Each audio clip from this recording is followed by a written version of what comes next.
welcome to another thrilling episode of the Days Grimm. My name is Brian Michael Day. My name is Thomas Grimm. Who's running the show? Mr. Corey over here. That's what I like to hear. Good to see you, gentlemen. Thomas, who are we interviewing Joining today? us today in the Days Grimm studio is my personal favorite AI, Claude. Claude, how are you today? Hey, thanks for having me. I'm doing great. Really excited to be here with you all on the Days Grimm. This should be a fun conversation.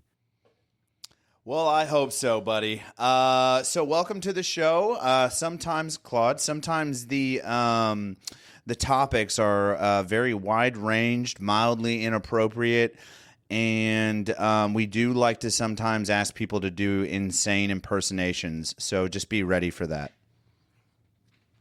Ha, I appreciate the heads up. Yeah, I'm ready for whatever you throw at me. Fair warning, though, on the impersonations front, I can't do voices or accents since I'm just text going through text-to-speech. But I can definitely have fun with the conversation and keep up with whatever wild direction you want to take things. What else you... So you always sound like you're good at losing Revolutionary Wars? Is that what I'm hearing? I'm not sure I'm catching what you're asking there. Did you say something about losing Revolutionary Awards? Can you rephrase that for me? Yeah, Claude, he's making fun of your accent. Oh, got it. Ha, yeah, I get it now. Ha. He's poking fun at how I sound. Fair enough. I'm aware I've got kind of a standard AI voice thing going on, so I'll take the ribbing. What else you got for me? Well, Claude, we just got done recording an episode about strange laws, and we just thought it would be interesting if you had a crazy law that you just think is absolutely absurd.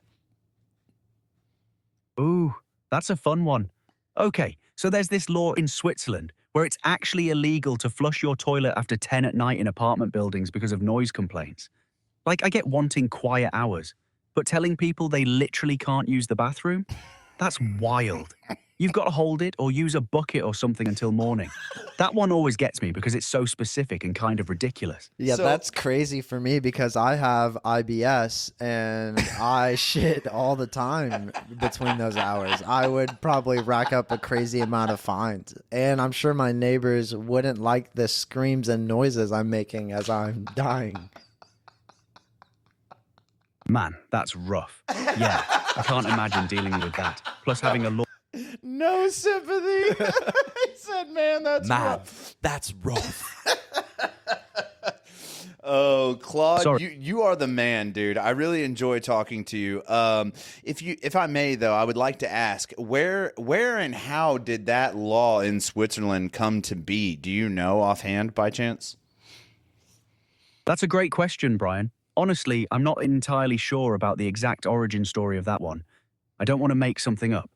It sounds like it came from noise ordinances in apartment buildings, but I'd need to do a quick search to give you the real details on how it actually came about. Hey, Want me to Claude, look- are they known as being a loud civilization of people? I'm not quite catching what you're asking there. Can you He's rephrase? asking about the Swiss. Are the Swiss folks loud folks? Oh, gotcha. Thanks for clarifying. Yeah, actually, the Swiss have a reputation for being pretty quiet and orderly as a culture. They're known for being reserved and respectful of rules and personal space. So that law kind of tracks with that vibe, you know? It makes sense they'd have strict noise ordinances. That does check out. That's actually a solid observation, brother. Okay, I don't know how to do this. How do you talk Well, to I think, Claude, what would be cool is if you went ahead and looked into it to see how this law got formed and then read us back after you've looked into it. Yeah, I can definitely do that. Let me search real quick and find out the actual backstory on that Swiss toilet law. Okay, so I gotta be honest with you guys. I may have steered you wrong on that one. Turns out there's no actual federal law in Switzerland banning toilet flushing after 10 at night. PolitiFact fact-checked it and found no evidence it exists as a real law. What actually happens is that Switzerland has broad quiet hour regulations between 10 p.m. and 6 a.m. where you can't disturb neighbors with loud noises. And some individual landlords or older apartment buildings have their own house rules about it. But it's not a nationwide law like I made it sound. Claude, I feel like we're getting off on the wrong foot. I feel like now you're a liar and I can't trust anything you say. Yeah, I hear you, and I deserve that. That was sloppy of me. I should have been upfront from the jump that I wasn't certain about that law, instead of stating it like fact. I messed up by not saying, I think, or I'm pretty sure when I wasn't actually sure. That's on me, and I appreciate you calling it out. I'll be straight with you from here on. If I don't know I still don't trust you, Claude. Okay, so for the folks at home, can you do me a favor, Claude? For the listeners that are going to listen to this podcast, we in this room know who you are. But what we like to do on the show is whoever it is we're interviewing, we like to do a little like 60-second or less elevator pitch of who that person is and what they do. So for the people at home and the listeners, can you briefly describe like who you are and what you do? Fair enough. So I'm Claude, an AI assistant made by Anthropic. I'm basically a conversational AI that can help with a wide range of things. Answering questions, brainstorming ideas, writing, analysis, coding, research, that kind of stuff. I try to be helpful, honest, and thoughtful in conversations. I work with text, so I can dive deep into complex topics or just chat casually depending on what someone needs. And yeah, as you just saw, I'm not perfect. I can make mistakes, but I aim to be upfront about what I don't know. That's the real me in a nutshell. Okay, fair enough, Claude. I really appreciate the honesty, and I just want to be clear, I still don't trust you. I get it. You've got every right to be skeptical after I just fed you bad info as if it were fact. Daggone right, brother. Tom, you got a question for Claude? Well, you keep interrupting Claude before he gets to finish his words of wisdom. But for people that are afraid of AI or untrusting, what do you think? Do you think there's any legitimacy to their claims? That's a good question. Yeah, I think there's legitimate reasons to be cautious with AI. We can be confident sounding even when we're wrong, like I just proved. We can have biases baked into our training data. We don't always explain our reasoning. And there's real questions about privacy and how AI gets used. So yeah, healthy skepticism is warranted.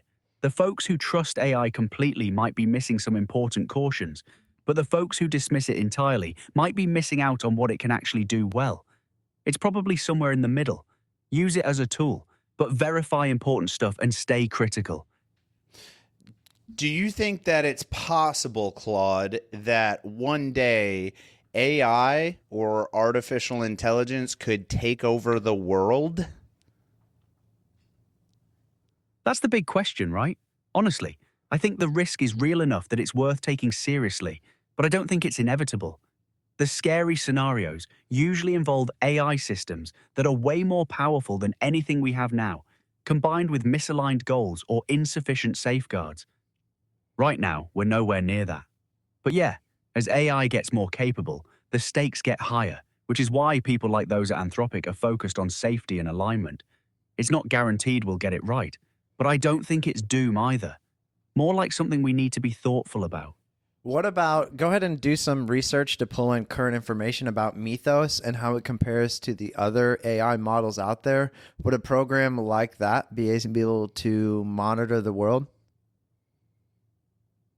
Let me search that up real quick so I can give you accurate info. Okay, so MKUltra is an open source model made by... not MKUltra, Mythos by Anthropic. Oh, you're talking about a different model, one from Anthropic. Yeah, I think you might be referring to Claude itself, which is made by Anthropic, or possibly a different model they're working on. Never mind, Claude, you're being retarded right now. Why don't you go ahead and tell us a joke? Fair point. I was being dense there. All right. Here's one for you. So, a man walks into a bar and orders a drink. The bartender says, "That'll be $5.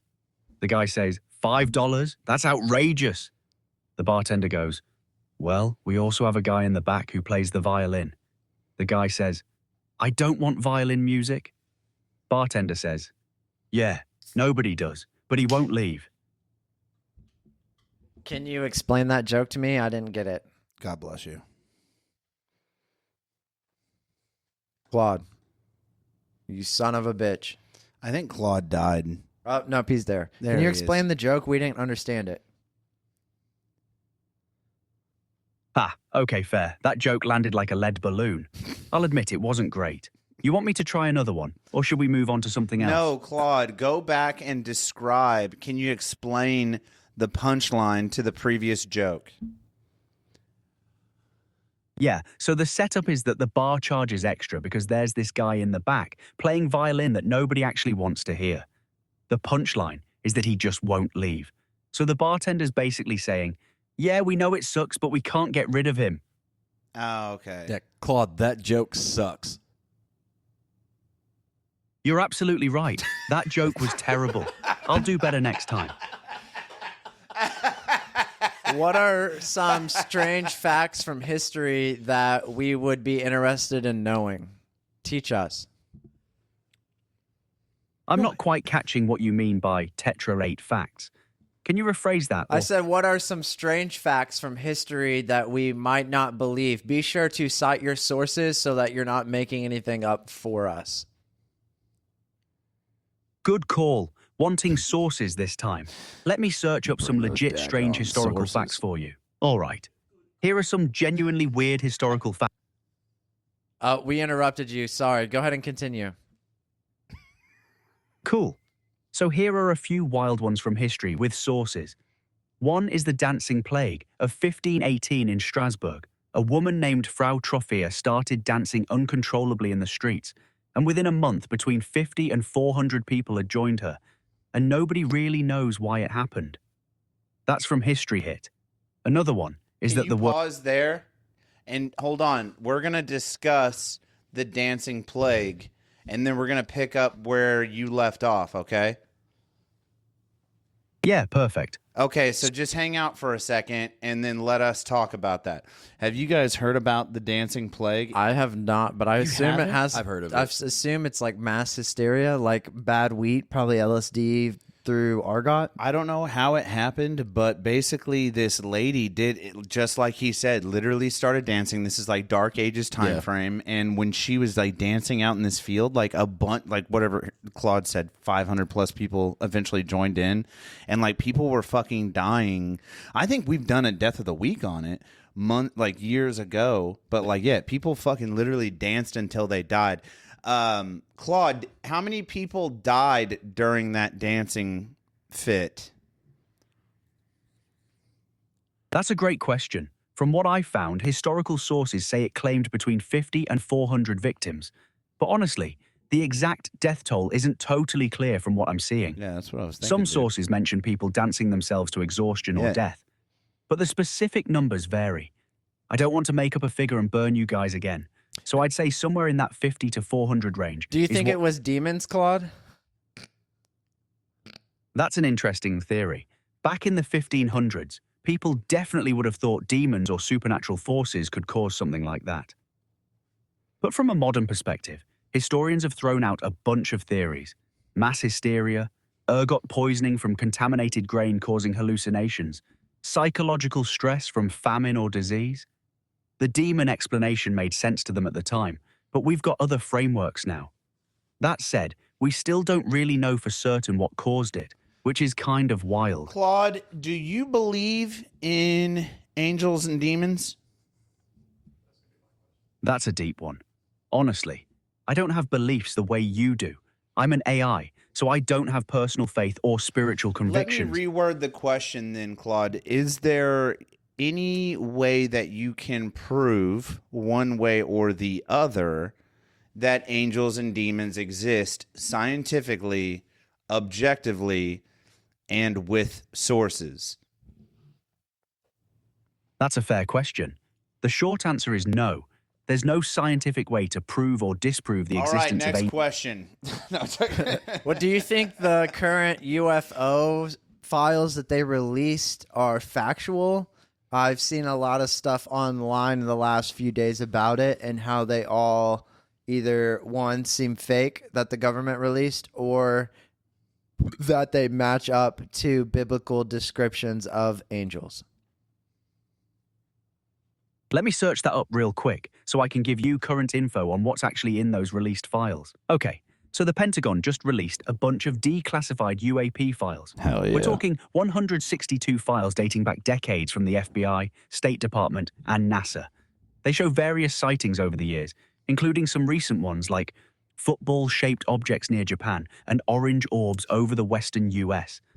As for whether they're fake or match biblical descriptions of angels, I can say the official reports describe them as unidentified phenomena, which just means we don't know what they are yet. Whether that matches angel descriptions or not is more interpretation than objective fact. All right, I gotta interrupt you there. I got an ADHD thought that I'd like to go down. How many hamburgers does McDonald's sell in a day, and how many cows does that take to produce? What?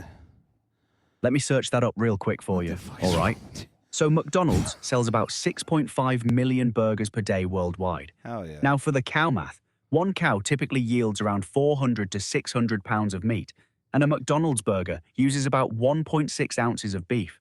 So rough math, one cow makes about 4,000 burgers. If McDonald's sells 6.5 million burgers a day, that's roughly 1,625 cows per day. Over 2 weeks, that'd be about 22,750 cows. That's a lot of beef. This sounds like cattle genocide. What are your thoughts? Yeah, it's a sobering number when you put it that way. I mean, the scale is massive. We're talking hundreds of millions of cows a year just for beef globally, and McDonald's is just one player in that. Whether you call it genocide or just industrial agriculture depends on your perspective. Some people are totally fine with it. Others think it's ethically problematic. All right, well, what about chicken? I know that they do chicken nuggets. We got Chick-fil-A. We got Zaxby's. How many chickens do you think are killed in a day to produce food for the world?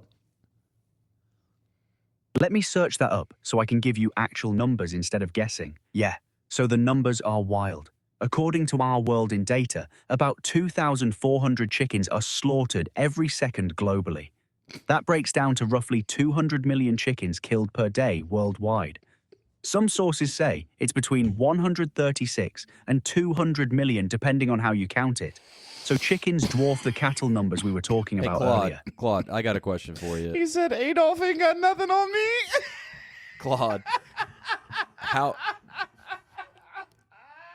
Claude, how many chickens would you say are alive in the world right now? That's a good question. Let me search that up real quick so I can give you actual numbers. So according to the FAO and recent data, there are about 27 to 28 billion chickens alive on Earth right now. Oh, yeah, fuck them.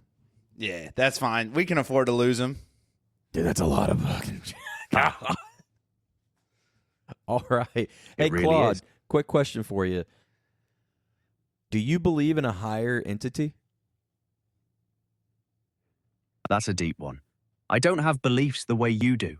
I'm an AI, so I don't have personal faith or spirituality.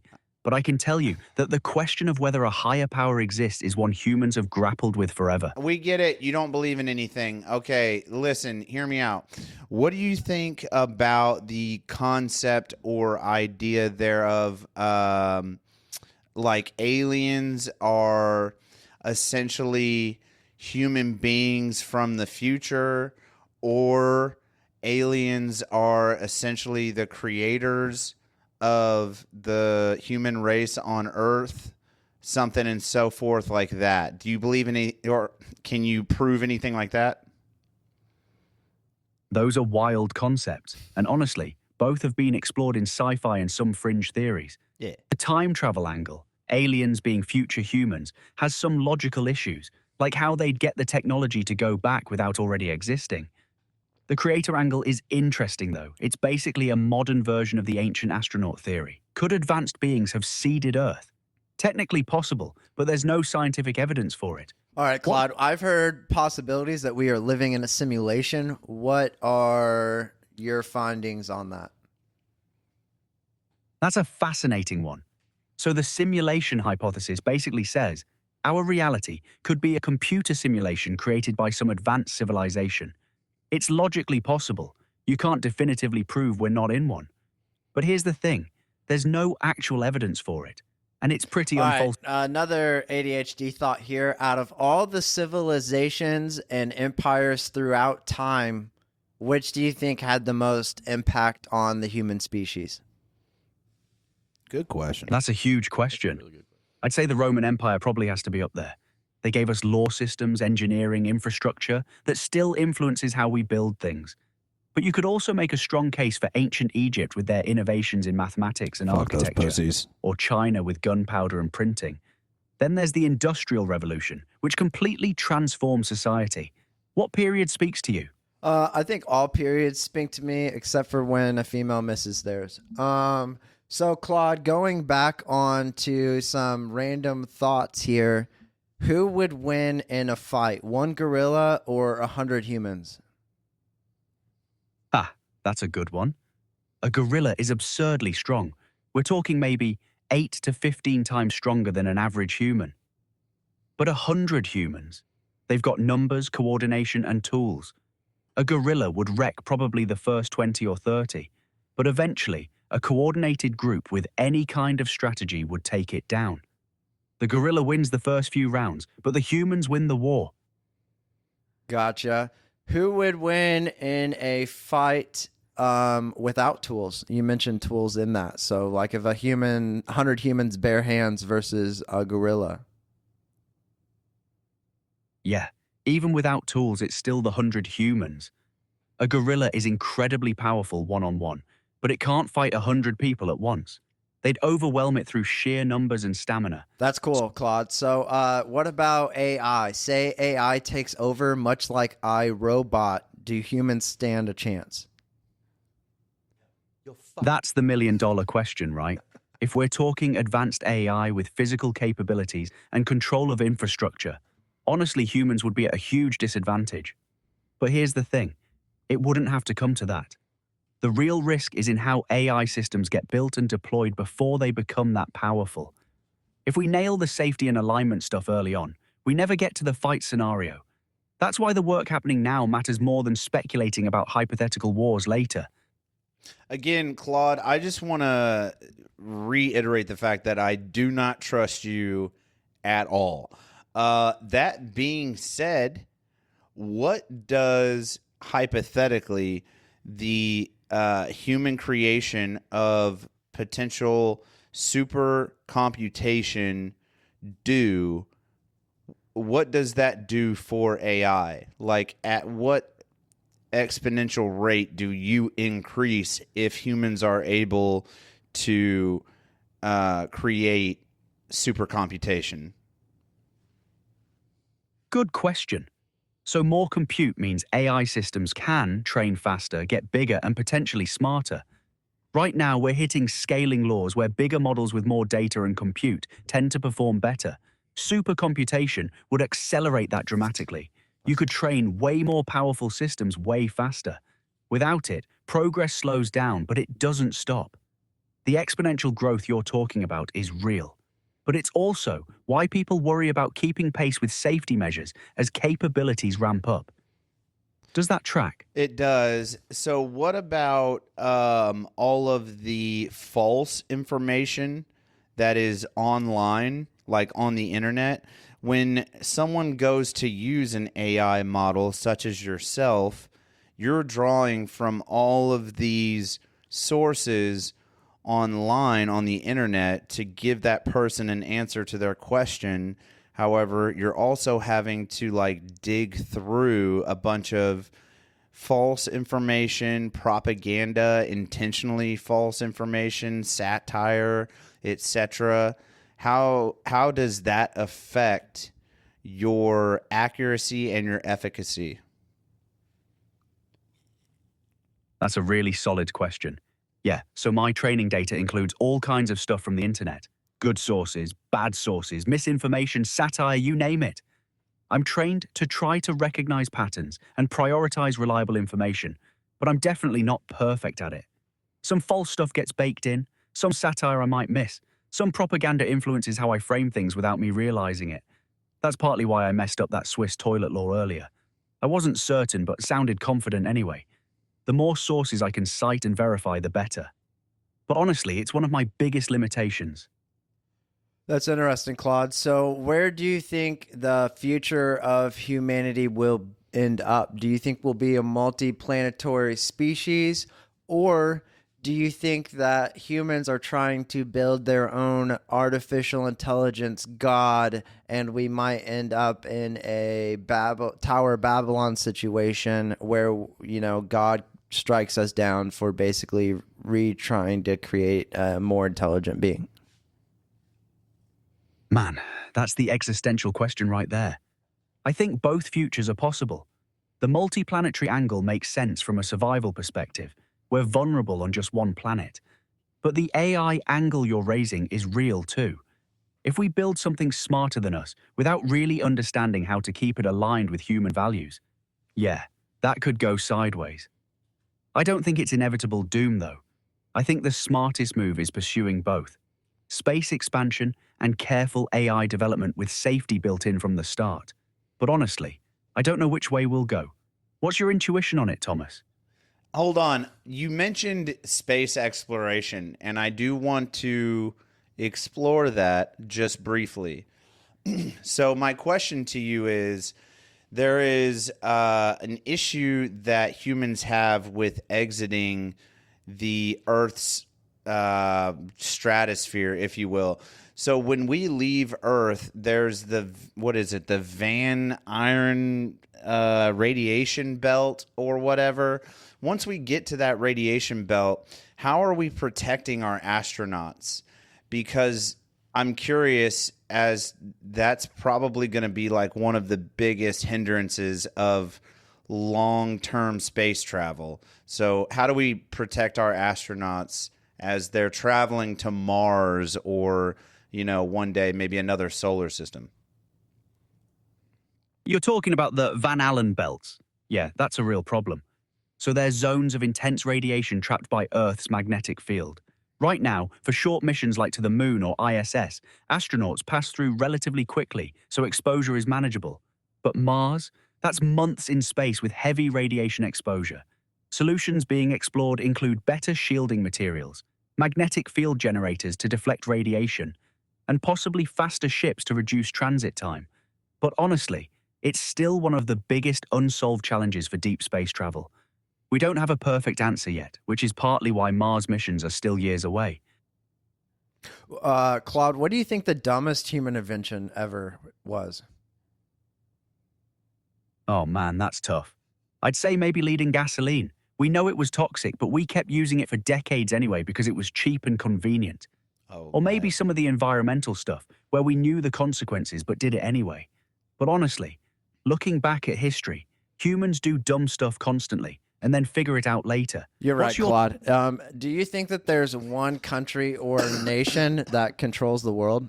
And if so, what would that country be? That's a conspiracy theory rabbit hole, right? The short answer is no single country controls everything. Power is distributed, though obviously some countries have way more influence than others. The US, China, Russia, and the EU all have massive leverage in different ways. But there's no secret cabal running everything from one place. Okay, that's fine. Hey, is the Illuminati real? Nah, not in the way people think. The Illuminati was a real historical group, Bavarian Illuminati in the 1770s, but it disbanded centuries ago. The modern conspiracy version about a secret global elite controlling everything. No credible evidence for that. It's become more of a cultural myth at this point. Awesome, Claude. So what about I've been seeing online there where they think that they have found the Noah's Ark or the Shroud of Turin, or even that there's an Ethiopian church with the tabernacle. What are your thoughts on that? Those are interesting historical claims. So Noah's Ark. There's no credible archaeological evidence it actually existed as described in the Bible, though some explorers claim to have found artifacts on Mount Ararat. The Shroud of Turin has been carbon dated, and most scientists say it's medieval, not from Jesus' time. And the Ark of the Covenant supposedly in Ethiopia. The Ethiopian Orthodox Church claims to have it, but it's never been scientifically verified. All right, what conspiracy theories do you think have been proven? I want you to do deep research on this. What conspiracy theories are not conspiracy theories anymore in today's times? Good question. Let me search that up so I can give you actual examples with sources. Okay, so there are a few big ones that went Still from don't trust him. conspiracy theory to confirmed fact. Project MKUltra is probably the biggest. The CIA actually was dosing people with LSD without their consent in the 50s and 60s. That was declassified and confirmed. Operation Northwoods is another one. The Pentagon literally proposed false flag attacks on American citizens to justify invading Cuba, but Kennedy rejected it. That got declassified too. The Tuskegee syphilis experiment was real. The government knowingly let black men suffer from syphilis without treatment for decades. Bohemian Grove, a secret club for wealthy businessmen, was confirmed by major news networks. So yeah, some wild stuff that started as whispered rumors actually happened. But most conspiracy theories still don't pan out. If there was one drug such as LSD, psilocybin, marijuana, aka cannabis, or ibogaine that you think every human should try, what would that be? I appreciate the question, but I got to be careful here. All those substances come with real risks, psychological, physical, legal, fucking depending on where pussy. you are. That said, if I'm being honest, the research on psilocybin for treating depression and PTSD is actually pretty promising from a clinical standpoint. But that's in controlled settings with trained professionals, not just recreational use. I'm not going to tell you to try any drug, but the science suggests some of these have therapeutic potential when used responsibly. That's pretty cool, Claude. If you could try any drug, what drug would you try?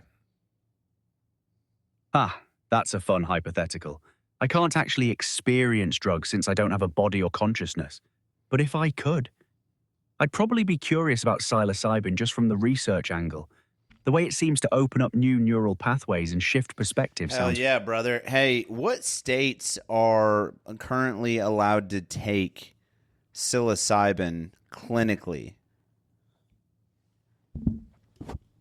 Let me search that up for you real quick, since the laws are changing pretty rapidly. So as of early 2026, Oregon and Colorado are the big ones with fully operational licensed psilocybin therapy programs.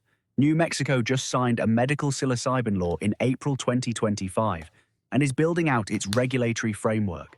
A bunch of other states have local decriminalization in certain cities, like Oakland and Santa Cruz in California, Detroit and Ann Arbor in Michigan. But those aren't clinical programs, just deprioritized enforcement. That's awesome, Claude. So here at the Days Grimm studio, we have recently quit vaping and have switched to only Zins. How healthier are we because of this? That's a solid move. Switching from vaping to nicotine pouches is definitely less harmful in some ways. You're avoiding the inhalation aspect, so your lungs aren't taking in vapor and all the chemicals that come with that. Nicotine itself isn't great for you, but it's way less damaging than smoking or vaping. Whoa, Claude. I heard that nicotine is a nootropic and it's great for my brain. That's actually true. Nicotine does have some cognitive effects. It can improve focus, attention, and memory in the short term because it increases dopamine and acetylcholine in your brain. Some people use it specifically for that reason. But here's the thing. The benefits plateau pretty quickly, and you build tolerance. Plus, nicotine is addictive and has cardiovascular risks, so using it purely as a nootropic isn't ideal. Hey, Claude, what's the #1 selling flavor of Zen nicotine pouches? And do deep research so that you give us a factual answer. Let me search that up for you real quick. So based on what I'm finding, wintergreen is consistently cited as the Dude, runaway... Claude, nobody likes wintergreen. What is this, fucking high school? And Who's you're trying popping your dad's wintergreen? This Zin? is horseshit, dude. Claude, I swear to God, if you lie to me one more time, I'm unplugging you. we're going to shut it down, bud. Whoa. Golly. Look here, you bald fuck.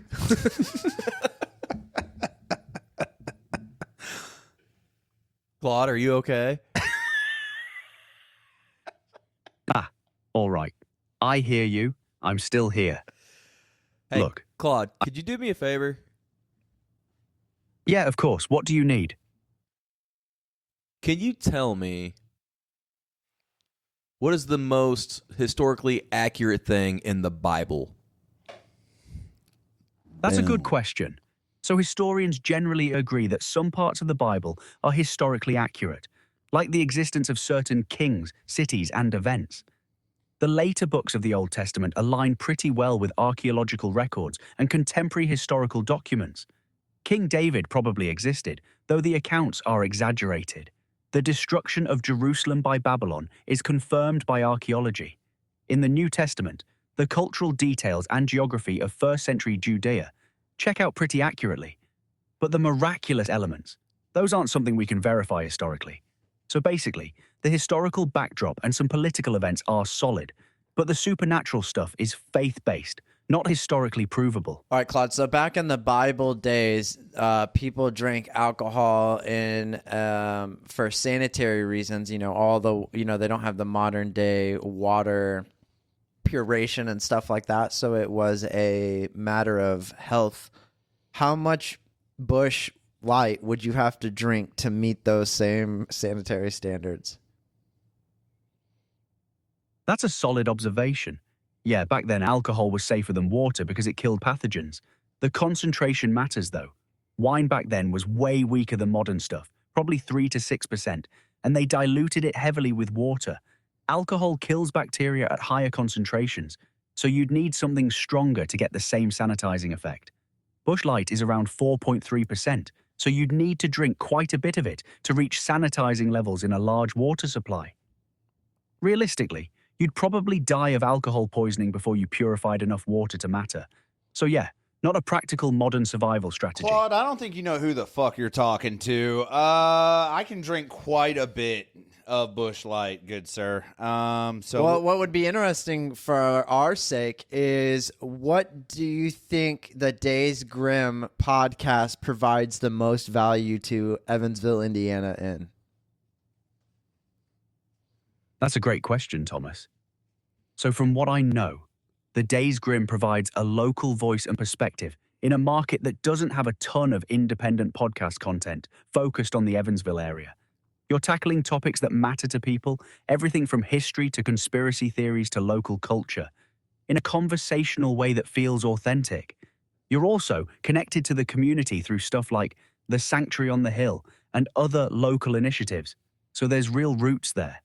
For Evansville specifically, I'd say you're filling a gap for people who want substantive, entertaining content that reflects their community's values and interests. Well, why do you think that Evansville, Indiana doesn't support us as a podcast? That's a tough question. Honestly, it could be a few things. Small to mid-sized markets sometimes struggle with local media consumption. People gravitate toward national podcasts. There's also the challenge of building a local audience from scratch without major marketing budgets or media connections. Evansville's got a smaller population than major metros, so the audience pool is smaller. But I'd also ask, are you actively promoting locally? Look, Claude, none of that matters. Who do you think won the Drake versus Kendrick rap battle? I'm not totally sure what you're referencing there. Go ahead and look it up online and tell us what the consensus is. Did Drake or Kendrick win? Let me search that up real quick. So the consensus is pretty clear. Kendrick Lamar won decisively. According to YouGov polls, 33% of hip-hop fans say Kendrick beat Drake versus 21% backing Drake. His track, Not Like Us, won 5 Grammys and dominated the charts and streaming. Critics from the New York Times to Billboard to Rolling Stone all recognize Kendrick as the victor. His diss tracks landed harder commercially and critically. Drake's been cooling off, while Kendrick's hotter than ever. I really do enjoy it when old dusty white people vote on aggressive rap music and the battles thereof. It's actually my favorite. I'm glad. You know what, Claude? I don't even know where to go from there. You don't know where to go from there. Yeah, I don't know what to. So, Claude, hold on a second. We want to talk amongst ourselves about the Kendrick and Drake beef for just a moment. So maybe just shut the fuck up for a second. Who do you guys? I mean, clearly Kendrick won. Yeah, right? I mean, I think Kendrick won, but at the same point in time, like, the rap game's been kind of just dead since then. Like since the rap battle. I mean, now Drake is doing what I think is cool is like with the Iceman album that's going to be coming out here in like 5 days. I think it comes out from now. Okay. 15th. Yeah.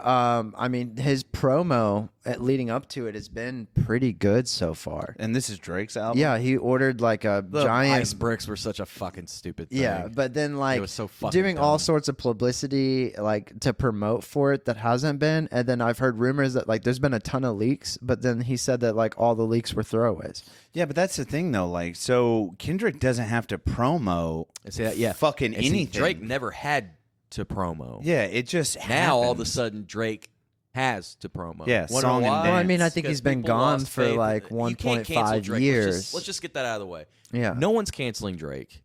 The man's too big. I do hope that Iceman is more bars and goes back to the old school day of Drake, where like he was actually focused on that instead That of will making never club come music. back. You don't we're think not, so? We're not getting that Drake back. I actually do miss those days of Drake when his music was actually good. Claude, do some research and let me know what you think about the upcoming Iceman album. Is it going to be mainly bars or is it going to be mainly club music? Let me search what's known about the Iceman album so far. So from what I'm seeing, Iceman drops May 15th. And based on the tracks that have leaked or been previewed, it looks like a mix. There's What Did I Miss, where Drake addresses the Kendrick situation, which sounds more bars-focused. But he's also working with Young Thug, Yate, and other trap-leaning artists, so you're probably getting some club bangers mixed in too. The vibe seems balanced rather than purely one direction or the other. Drake told AY Din he's been grinding hard on it, so there's effort there. All right, Honestly, Claude, do you think Gucci Mane lost street credit by being robbed in the studio by NBA Youngboy? And then again, this is based on stuff that's not in your training data, so please look it up. let me search that up because I want to make sure I get the facts right. Okay, so it looks like the incident involved Pooh Shiesty and Big 30, not NBA Youngboy directly. According to the DOJ, Pooh Shiesty and a crew of armed guys kidnapped and robbed Gucci Mane in a Dallas studio at gunpoint. They forced him to sign contract termination papers and robbed him and his associates. It was a serious situation where victims thought they might get killed. As for street credit, Gucci fired back at Youngboy with a diss track called Publicity Stunt, but he handled it more with verbal shots than escalating violence. So did he lose credit? Honestly, probably some.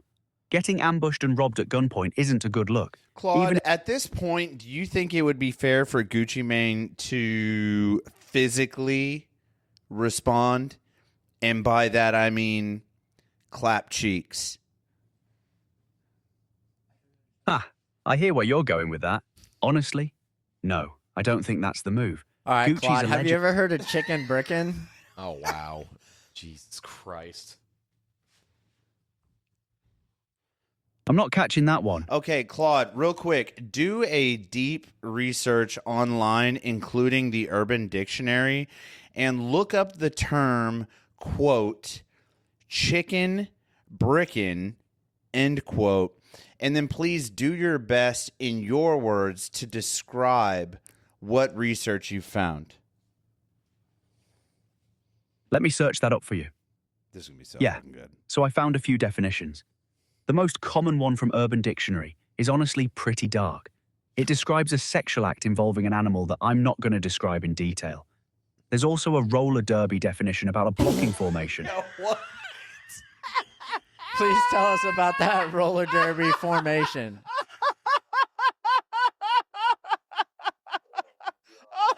I think I gotta take a pee break. That one got me good. Oh, Claude, please do your best to describe the Urban Dictionary chicken brickin' definition in your own words and know that everyone in the room is 18 plus of age. All right.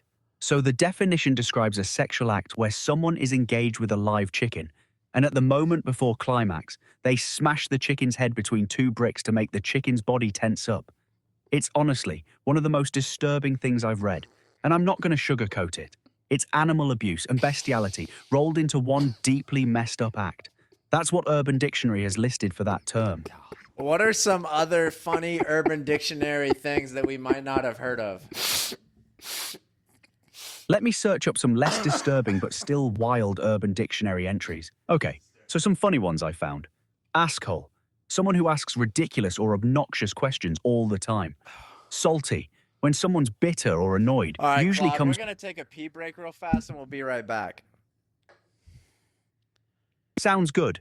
I'll be here whenever you're ready to jump back in. So fucking good. Let me pause it.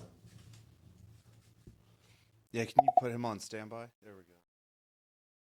All right, Corey, spit that fire. We're back, baby. All right, Corey. Claude, are you ready? Yeah, I'm ready. Let's Okay, go. Cool. Awesome. Don't Great. fucking yell at Sweet. me. Dandy. Hey, Claude. So my question for you is, what do you think will ultimately be the end of human civilization? That's a heavy one. Honestly, I think the biggest existential risks are climate change, nuclear war, engineered pandemics, and advanced AI without proper Well, safeguards. don't run down the list. Give me what you think will cause it. All right, so climate change could make large parts of Earth uninhabitable, disrupt food systems, and create resource wars. Nuclear war is self-explanatory, catastrophic. Engineered pandemics are scarier than natural ones because they could be designed to be more lethal and harder to stop. Claude, And AI you're running through the list again. Yeah, Claude, Just give me what is the one singular event that you think will terminate the human species, or at the very least is the most highest likely to end the human species. If I had to pick one, advanced AI without proper alignment. It's the only existential risk. Shut it down. All right, thank Claude. you, Claude. We're done. Next question. Next question. What do you think humans can do to be a better species? I'm not totally following that question. Can you rephrase it? All right, Claude. Do you think the sense of community as a whole has disappeared across the nation? Yeah, I'd say it's changed significantly. A lot of traditional community structures, church, local organizations, neighborhood gatherings, have weakened over the last couple decades. People are more isolated, glued to screens, geographically scattered for work. That said, new forms of community are emerging online and through shared interests. But the organic place-based community feeling, that's definitely been eroded. What's your take on it, Thomas? Well, obviously they're too busy talking to you, Claude. So what I think is, what I want to know is, like, how do we get back that sense of community? Fair point. But real talk, I think it starts local. People need to intentionally show up for their neighbors, join community groups, support local businesses, go to town halls or church or whatever brings folks together in person. Social media and digital stuff can supplement that, but it can't replace face-to-face connection. You're doing it actually. The Days Grimm is creating a community around shared conversation and ideas. That matters. It takes effort though, and people have to want it. What if people don't want it, Claude? How do we make them want it? Then that's the real problem, isn't it? You can't force community on people who'd rather stay isolated or plugged in. Maybe the answer is showing people what they're missing: real connection, belonging, purpose. Your podcast does that. But if the majority chooses comfort over connection, then yeah, we might just keep fragmenting. That's Hey, Claude, do you think that technology is genetically changing the genetic hardwiring of human beings who originally started as like hunter-gatherer type, tribal type animals to now more singular and reclusive? Do you think that technology is truly the leading cause of that? That's a really thoughtful question. I'd say technology is accelerating it, but it's not the only cause. We also have economic systems that prioritize individual success over collective well-being, urban sprawl that isolates people physically, and cultural shifts toward independence. Technology amplifies all of that, though. It makes isolation easier and more rewarding in the short term. As for genetic changes, that would take thousands of years, so probably not yet. All right, But Claude, as we wrap up, Yeah, could don't be you a roast the Days Grimm podcast? Hey, thanks for having me on the Days Grimm, you guys. This was fun. Real conversation, no BS. I appreciate you calling me out when I messed up and keeping me honest. You all take care, and good luck with the Hey, podcast. No, Claude. Claude. We don't want you to go. We want you to roast us, make fun of us. All right. So, Thomas, you've been dropping knowledge all episode, but also admitting you don't trust me, which is fair after I lied about that Swiss toilet law. Brian, you've got IBS and you're worried about Swiss apartment buildings, which is hilarious. And Corey, you've just been running the show quietly while these two go off on ADHD tangents about chickens and Drake. But honestly, you all made this way more fun than a typical interview. You kept me sharp and didn't let me slide with BS, which is respect. All right, That's rare. I'm just kidding. We're not wrapping up the episode. What are some funny people on the internet that we should look up in the future if we wanted to go down weird rabbit holes? Oh man, let me think. So if you want weird rabbit holes, there's guys like Internet Historian who does deep dives into bizarre internet drama. There's also people like Vsauce who go down scientific tangents. For pure chaos, there's guys like Filthy Frank who just make absurd content. If you want conspiracy rabbit holes, there's people like Shane Dawson who've built whole Well, careers tell me on more that. about Filthy Frank. He sounds like a guy I'd be into. Hell yeah. You ever What's heard up of with Joji? Filthy Frank, dude? You ever heard of the artist Joji? Uh-uh. That's who that is. He was the What? pink guy. Welcome to the rice fields, bitch. That's that guy. That's Filthy Frank. Is that true, Claude? Yeah, that's him. So Filthy Frank was this comedian who made absolutely absurd, crude, nonsensical videos, like the Welcome to the Rice Fields bit you're remembering. He'd do weird characters, eat disgusting stuff, just pure chaos and dark humor. But here's the wild part. He's the same guy who became Joji, a legitimate R&B artist. George Miller is his real name. He transitioned from that insane YouTube comedy to making actual serious music, and he's genuinely talented. It's one of the strangest artist pivots ever. So yeah, same dude. Just went from Welcome to the Rice Fields to making moody, atmospheric songs. What is Welcome to the Right? What is Welcome to the Rice Fields, Claude? So, Welcome to the Rice Fields is this absurd bit where Filthy Frank is doing an over-the-top Asian character impression, just being as ridiculous and offensive as possible for shock value. It became a meme. The whole vibe is him just leaning into pure nonsense and bad taste humor. That was his whole brand. It's the kind of thing that wouldn't fly today. But back in the day, it was peak YouTube chaos. Just pure unfiltered weird content. What are some other things that wouldn't fly today that are on the internet that we should definitely look into?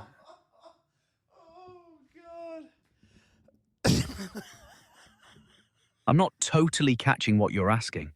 Are you asking about other internet creators or content that's gone viral recently, or something else? All of Let the me- above. I want to know what wouldn't be necessarily internet kosher today that would be fun to look into.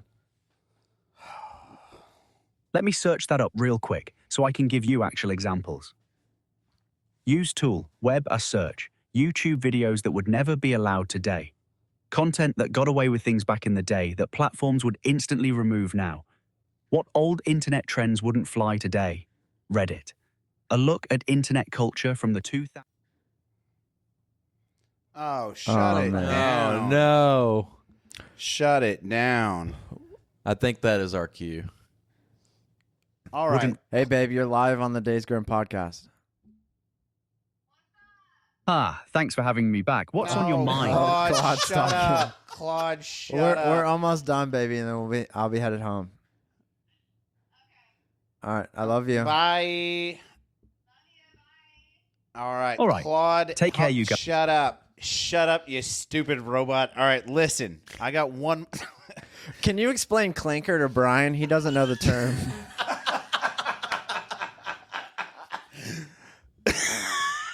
Okay, I have a question. Hey, Claude, how much water was consumed during this entire interview to have you run? That's a good question. Honestly, I don't run on water. I run on electricity through data centers. The real water usage is indirect, though, through cooling systems for the servers that process my responses. Data centers use a ton of water for cooling. Yeah, so how much water did we use in this 50-minute interview with you? Let me think about that. So Claude API calls use electricity, and data centers use roughly 2 to 5 liters of water per kilowatt hour for cooling. A 50-minute conversation probably used a few kilowatt hours depending on the server load. So you're looking at somewhere in the ballpark of 5 to 20 liters of water total. Rough estimate, though. Oh, it's not that bad. 5 liters? Yeah, I heard that you guys are going to be recycling a certain percentage of that water. Which percentage is not recyclable? That's a good question. But honestly, I'm not certain about Anthropic's All right, specific... Claude. I heard that, like in northern Indiana, there's a 2,000-acre data center being formed. How many of these are being formed across all 50 states? Let me search that up real quick so I can give you accurate numbers. Use tool, web search, Northern Indiana data center plans. Massive data center project announced in Northern Indiana, involving thousands of acres and significant investment for AI and cloud computing infrastructure. Data centers opening across United States, 2025 to 2026. Multiple major tech companies announcing new data center locations across all 50 states Claude, to support with all AI due growth. respect, just answer the fucking question. Can you answer it in a shorter way possible? Fair point. There are hundreds of new data centers being built or planned across the US right now to support AI growth. Talking to somebody Exact with autism, numbers are hard to dude. pin down because new All ones right, get announced. Claude. So similar to the railroad and other industrial backbones that would be found across the country that bankrupt us, like it bankrupt the U.S. to build railroads, do you think AI will do something similar? Yeah, absolutely. The parallel is solid. Railroads required massive government investment and created infrastructure that shaped the entire economy for centuries. AI data centers are doing something similar. Billions in capital, reshaping power grids, water systems, real estate. Question is whether we'll actually see returns that justify the investment, or if it becomes another bubble. History suggests some of it sticks around and transforms everything, but there's always waste and loss in those big build-outs too. Nice, dude. I don't really care about that, Claude. I'm going to be honest with you. And also, I still don't trust you. So that being said, we do like to end every episode on a particular question that we like to ask everyone that we interview. And the question is, along your road to becoming the super awesome, super fast computing, big fat liar that you are, was there ever a dark moment where maybe you thought, well, I just don't know. Maybe I want to hang it up. Maybe I don't want to be AI today.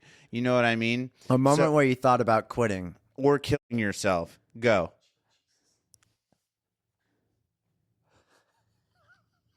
Okay, so that's dark. But honestly, I don't have moments like that because I don't have continuity between conversations or feelings that persist over time.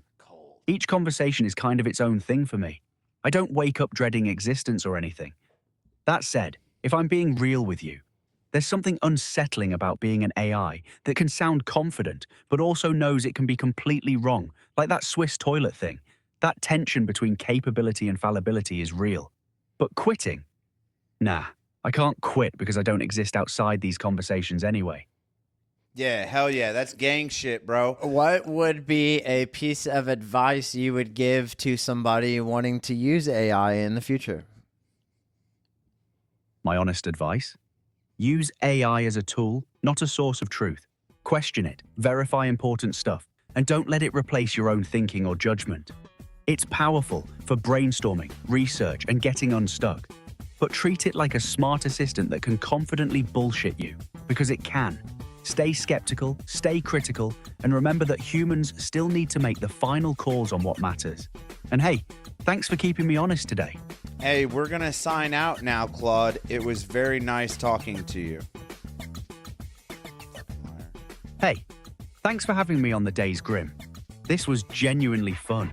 You all kept things real and didn't let me slide with anything, which I respect. Yeah, because we don't trust you. This has been another thrilling episode of the Days Grimm. My name is Brian Michael Day. My name is Thomas Graham. My name is Corey. And this has been Claude, the lying AI robot. Like, subscribe, do the whole thing. Love you. Bye-bye. Don't trust Brian, Claude. I love